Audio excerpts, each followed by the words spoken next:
বন্ধুরা, আশা করি তোমরা সবাই ভালো আছো। তোমার চ্যানেলে তোমাদের সবাইকে স্বাগতম। তো 2024 সালের এডুকেশনের প্রশ্ন এবং উত্তর তোমাদের সামনে শেয়ার করছি। শুধু একটা কথাই বলবো, কালকে তোমাদের জন্য যে এডুকেশনের প্রশ্ন শেয়ার করেছিলাম, প্রশ্নটার সঙ্গে মিলিয়ে দেখবে, আর যে সাজেশন শেয়ার করেছিলাম, কোনো প্রশ্ন, একটা প্রশ্ন যদি বাইরে থাকে তোমরা আমাকে কমেন্টে দেখাতে পারো যে স্যার এই কোশ্চেনটা বাইরে থেকে এসছে। তো এর থেকে সহজ প্রশ্ন, এর থেকে কমন প্রশ্ন মনে হয় এর থেকে আর বেশি ভালো দেওয়া সম্ভব নয়। তো যাই হোক, চলো আমরা প্রশ্নের উত্তরগুলো দেখে নিই। শিকনের শেষ স্তর কোনটি? উত্তর হচ্ছে প্রত্যাবিজ্ঞা। জি উপাদানের প্রয়োজন হয় সব ধরনের ক্ষেত্রগুলোতেই হবে। বহু উপাদান তত্ত্বের প্রবক্তাকে থার্স্টন। আটটাই পরিবর্তনটির নামকরণ কে করেছেন? স্কিনার। চলে যাবো পরবর্তী প্রশ্নে। প্রচেষ্টা ও ভুল শিখন তত্ত্বের প্রবক্তাকে থর্নডাইক। 29টি মূলক শিখন সম্ভব হয় কীভাবে? বুদ্ধির দ্বারা। 10 থেকে 14 শ্রেণী ব্যবধান, বড় থেকে ছোটটা মাইনাস করলে বেরিয়ে যাবে 4। রাশিবিজ্ঞানের স্যামেশন চিহ্নটি যোগফল। আচ্ছা, এটা আমি করে দেখলাম, সবকটা যোগ দিয়ে 7 দিয়ে ভাগ, মানে 91 হচ্ছে যোগ করে, আর 7 দিয়ে ভাগ করলে 13 হয়। তোমরা একটু করে দেখো। তারপরে চলো, ভারতের সংবিধানের কত নম্বর ধারায়? এটা 45 নম্বর ধারায়। স্বাধীন ভারতের প্রথম শিক্ষা কমিশন বিশ্ববিদ্যালয় শিক্ষা কমিশন, যার এক নাম রাধাকৃষ্ণন কমিশন। মুদালিয়ার কমিশন কত সালে গঠিত হয়েছিল? দেখো, 52 থেকে 53 মুদালিয়ার কমিশন, তার মানে গঠিত হয়েছিল 52 সালে। জাতীয় শিক্ষা কমিশনের সভাপতি কে ছিলেন? Doctor S Kothari.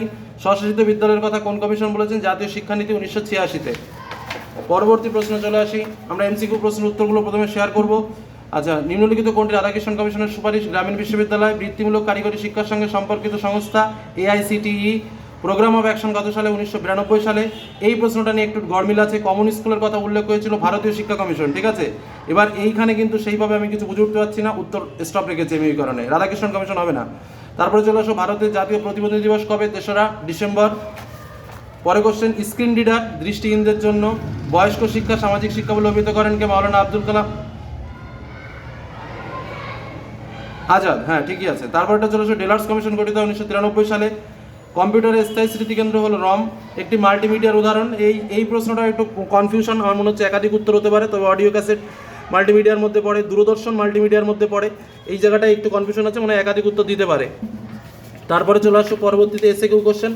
এগুলোর উত্তর করলাম না, কারণ প্রত্যেকটাতে একটু লিখতে হবে, কিন্তু প্রশ্ন খুবই সহজ। পরিণামনের বৈশিষ্ট্য, মনোযোগের দুটি অভ্যন্তরীণ নির্ধারক।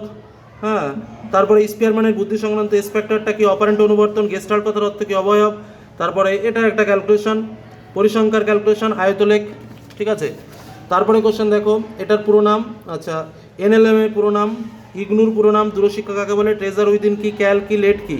দেখো, আমি বারবার বলেছিলাম বয়স্ক শিক্ষা প্রশ্ন আসবে, এসেছে। মুখবধিরদের শিক্ষাদানের পদ্ধতি আসার কথা, এসেছে। মানে আমি এখান থেকে 3টে দিয়েছিলাম, এখান থেকে 3টে দিয়েছিলাম, মনে করে দেখো, 3টের মধ্যে পুরোপুরি কমন।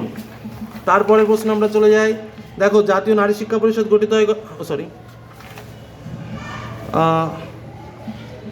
আচ্ছা, আমার এখানে প্রিন্টিংয়ের জন্য এখানে কিছু এসএকিউ বাদ চলে গেছে। যাই হোক, সেটাও একটু দেখিয়ে দিই। নারী শিক্ষা পরিষদ কত সালে গঠিত হয়? এটা হচ্ছে 1986-তে।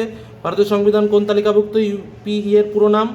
আচ্ছা, সংবিধানের কত নম্বর ধারায় সুবিধা? কোটারি কমিশনের বিশ্ববিদ্যালয়ের শিক্ষা কাঠামো, মোদালের কমিশনের সময়সীমা, মাধ্যমিক নারী কমিশনের কী যেন বুনিয়াদী শিক্ষার কাল, নবোদয় বিদ্যালয়ে কোন শিক্ষা, স্টাইলাস কি, মুখবধী শিশুদের জন্য শিক্ষা। আমি এর উত্তরগুলো কিছুক্ষণের মধ্যে তোমাদের সামনে শেয়ার করে দেবো, চ্যানেলের সঙ্গে থাকো। আচ্ছা, 4 নম্বর কোশ্চেন আসে এবার।